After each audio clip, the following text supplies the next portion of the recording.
Bonjour, rebonjour pour ceux qui suivent, c'est Halloween et vous en avez deux pour le prix d'un. Mais si, comme ça, ceux qui se plaignent que je suis pas tellement assidu, eh ben, ils en auront deux à regarder. Puis moi, ma popularité et mes vues, elles vont descendre de moitié. Mais je m'en fous, c'est pas grave. Après vous avoir parlé d'un teen movie complètement déglingué, qui peut foutre les chocottes suivant l'âge que vous avez, mais qui peut surtout vous servir d'exutoire.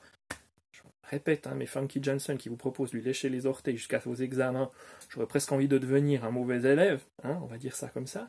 Je vais vous parler d'un truc plus bon enfant, qui moi continue à me foutre les traquettes, mais à un point que vous pouvez même pas imaginer, et je crois pas complètement que ce soit uniquement des souvenirs d'enfance, pas d'enfance, quoique, hein, en France, hein, puisque c'est un truc français, puisque j'ai testé le truc sur mes gosses, c'est comme les gens qui font des vaccins, je sais pas comment je teste les films sur mes gosses, enfin le grand en l'occurrence, et ça a marché à fond, j'étais ravi que ça marche à fond, parce que j'avais vraiment envie de lui montrer ça, et j'espérais qu'il allait fonctionner, parce que c'est du noir-blanc, parce que c'est de la télévision, parce que c'est un autre rythme qu'aujourd'hui, et voilà, je vais pas vous gâcher le plaisir, de toute façon vous l'avez vu sous le nom de la chronique, je vais vous parler de Belphégor, sans doute la série la plus populaire, la plus connue de l'histoire de la télévision française, en tout cas des années 60.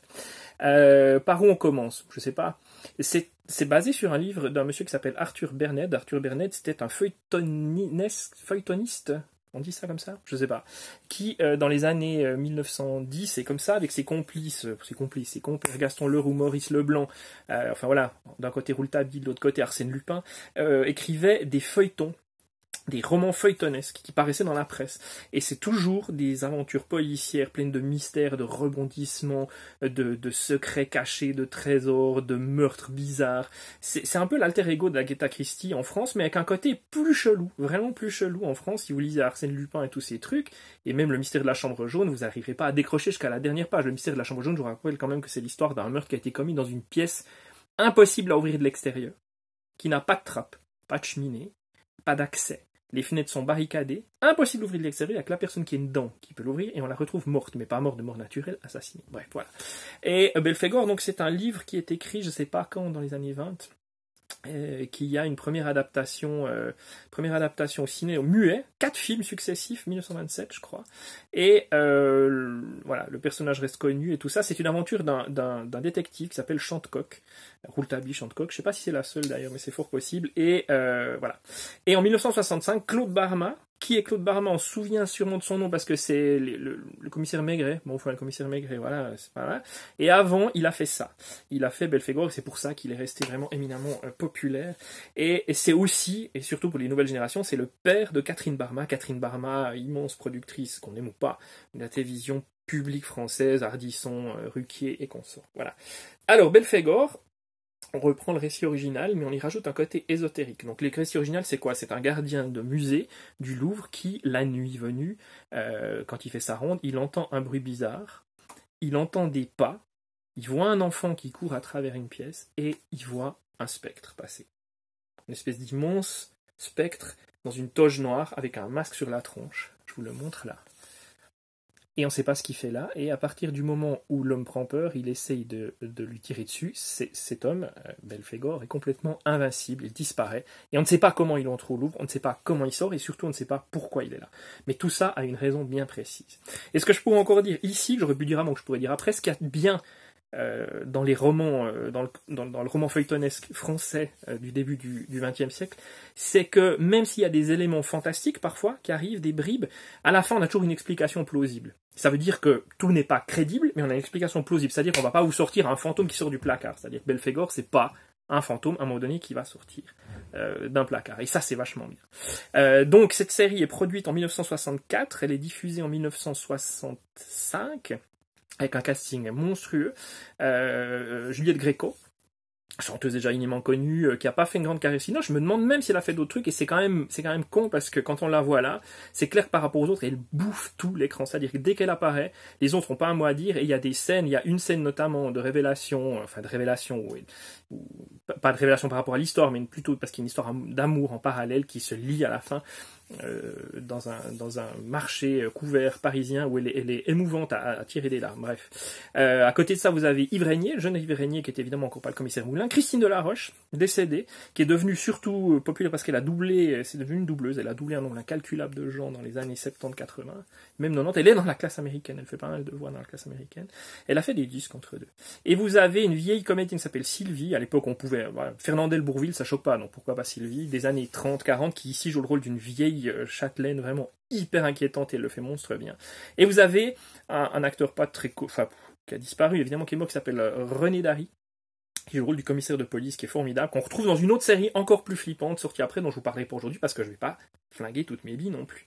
Donc, 4 épisodes de 1h10, entre 1h10 et 1h20, diffusés au mois de mars 1965 à la télévision française. À l'époque, il n'y a qu'une chaîne, et ça crée une folie furieuse. Je me demande même, alors là, je suis pas sûr, parce que les informations divergent, mais est-ce que le carré blanc n'aurait pas été inventé à ce moment-là? C'est-à-dire, programme pas pour les enfants, c'est fort possible, je suis pas sûr. Mais en tout cas, un épisode par semaine, et ça déclenche des foudres, des foules, les foules, tout ce que vous voulez, de spectateurs qui en sont au point d'aller harceler des comédiens pour savoir qui est Belphégor, parce que, mis à part le fait qu'on comprend au fur et à mesure pourquoi il est là, ce qu'il fait là, quelles sont ses ramifications, qui sont les salopards, j'ai oublié l'acteur, voilà, parce qu'on peut le dire de toute façon, on le sait dès les premières secondes, François Chaumette, de la comédie française, un acteur imposant, un regard perçant, hyper flippant, rien que d'en parler, moi j'ai presque les poils qui se dressent dans le dos, ultra flippant, qui a fait que ça toute sa vie, ou en tout cas au cinéma, pas au théâtre pas, mais au cinéma, que des rôles de salopard, qui joue ici Williams, une espèce de milliardaire vraiment chelou, qui est un type, on préfère l'avoir devant swag derrière, quoi, clairement. Donc ça déchaîne les foudres des spectateurs, les foules, tout le monde veut savoir qui est le Belphégor, donc il y a même, paraît-il, il y aurait même eu des spectateurs qui seraient allés harceler la porte de Christine Delaroche ou d'Yves Régnier pour avoir les révélations, savoir qui est Belphégor. Évidemment, c'est là-dessus que repose aussi le truc, c'est de savoir qui est Belphégor, qui arrive tout à la fin, et c'est évidemment quelqu'un qu'on voit dès le début, et voilà, et c'est ça qui marche encore avec les gosses, plus que le côté flippant.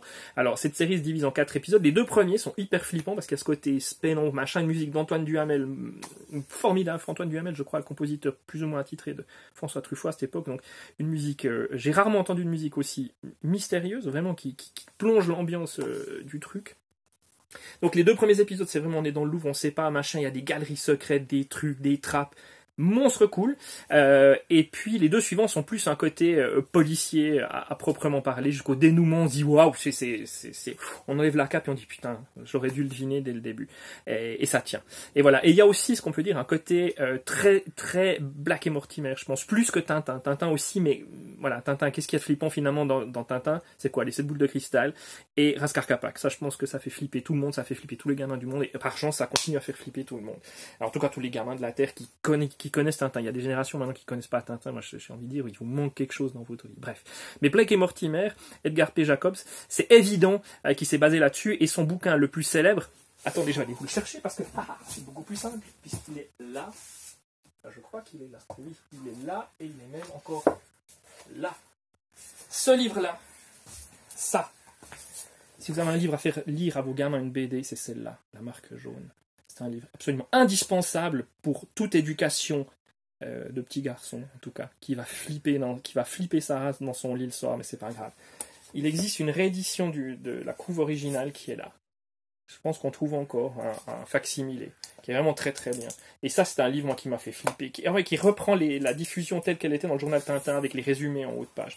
Et moi, c'est un bouquin qui m'a fait flipper ma race quand j'étais gamin, que je fais lire à mes gamins qui trouvent hyper flippant. Et il y a quoi dans ce film? Eh bien, un spectre qui s'appelle La Marque Jaune aussi, qui déboule, on sait pas trop pourquoi, qui est aussi caché sous une cape, qui a des lunettes qui deviennent rouges, un peu perçantes, mais qui quand on les tire dessus, il est invincible, etc. Et en fait, il y a des connexions, mais évidentes avec ça, à tel point que Arthur Bernett, s'il avait encore été vivant, je pense qu'il était mort à l'époque où Edgar P. Jacobs a écrit La Marque Jaune, il aurait largement pu faire un procès à ce dernier, parce qu'il y a vraiment des ramifications, mais absolument indiscutables entre ces deux. Voilà. Belphégor, ça se trouve sur le site, je dis pas de conneries, de l'INA. sous un truc qui s'appelle Ina Madeleine, que je vous recommande vivement. Ça coûte 4 francs par mois, ou 3 francs par mois, mais rien. Et vous avez accès, c'est le Netflix de la télévision française des années 50, 60, 70, 80, jusqu'à 90. Vous avez tout, de Champs-Élysées aux séries télé, les Brigades du Tic, vous pouvez tout vous taper sur votre écran de télévision pour la modique somme de 4 francs par mois. Donc si vous êtes attaché à ce genre de culture, eh bien, n'hésitez pas, il faut le faire. Mais après, je vais aussi vous dire un truc que je ne devrais pas vous dire, parce que c'est pas très cool, c'est que de manière... parce qu'évidemment, ce DVD-là, vous pouvez courir, on va plus le trouver. Et puis de toute façon, qui a encore un lecteur DVD? Ça, j'hallucine aussi. Les gens disent, ah, mais ça me sert à rien, j'ai pas de lecteur DVD, ok. Eh bien, Belphégor est en ce moment disponible, les 4 épisodes en entier sont disponibles sur la plateforme de vidéo la plus populaire du monde. Voilà, je ne vais pas leur faire de la pub en plus, mais vous pouvez à la limite les voir là. Mais s'il vous plaît, si vous regardez Belphégor, attendez la pénombre, attendez qu'il fasse nuit, mettez-vous dans une ambiance, un petit whisky, non peut-être pas, mais posez-vous, calez-vous sous une couverture calfeutrée, mettez-vous là et laissez-vous embarquer dans cette histoire. Je suis sûr et certain que vous allez flipper. Et vos enfants aussi. Alors attention, vos enfants, attendez peut-être quand même qu'ils aient 10 ans, parce que sinon, flipper, voilà, ça dépend des gens, hein. Ma femme, quand elle me voit regarder ça, puis qu'elle me voit flipper, elle est morte de rire. Mais par contre, au niveau de l'intrigue, en dessous de 10 ans, je pense que ça va être quand même difficile à comprendre toutes les ramifications et le pourquoi du comment, et surtout qui est Belphégor. Parce que comprendre qui est Belphégor, c'est oui, mais comment et pourquoi. Et là, je pense que si on n'a pas 10 ans, on va avoir un peu de la peine à capter. Voilà, c'était le conseil du jour. Un Paris d'autrefois, un Paris que moi j'aurais aimé connaître, des années 60, avec encore des vieux quartiers, des vieilles maisons, des rues, des trappes, des bagnoles, une circulation limitée, beaucoup moins de gens. Oui, je sais, je vis dans une carte d'Épinal. Mais voilà, si vous regardez cette série, vous aimez ça, dites-le moi, parce que des séries comme ça, il y en a plein. Et il y en a surtout une autre qui a des ramifications avec celle-ci, qui est au moins aussi bien, dont je vous parlerai avec grand plaisir bientôt.